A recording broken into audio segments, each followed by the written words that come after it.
The letter Z. Z stands for zebra. The zebra zigzagged to the zoo.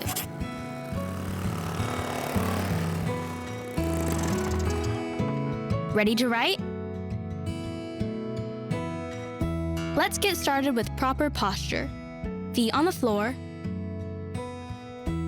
Sit up straight. Remember to use the tripod grip.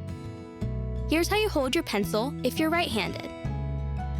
And if you're left-handed, you need to grip the pencil just a little higher from the point so you can see what you've written. If you're right-handed, position your paper with the right side slanted up slightly.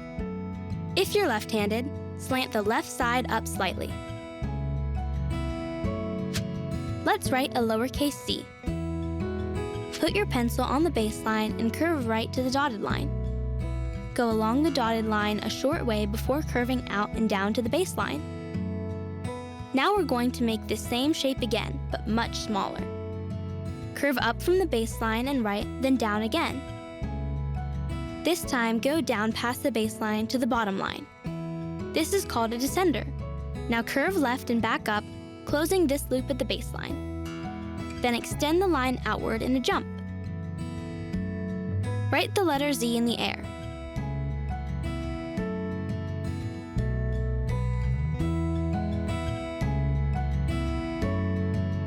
Let's practice.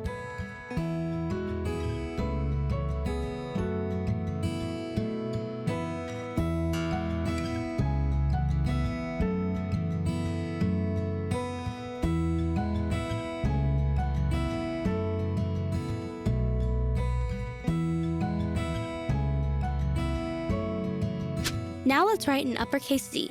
It's the same as a printed Z. Put your pencil on the top line and make a line along the top line going right. Then draw a diagonal line down and to the left to the baseline. Now make a line along the baseline going right. Write the letter Z in the air. Now let's practice.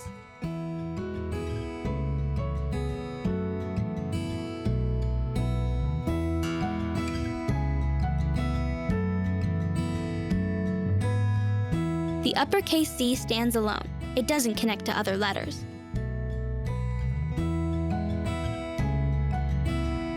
You can connect lowercase z with its jump. Let's write the word Z with a lowercase z.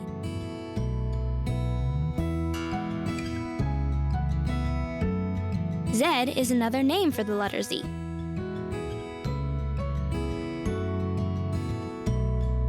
And that's the last letter of the alphabet. Have fun practicing your new cursive writing skills!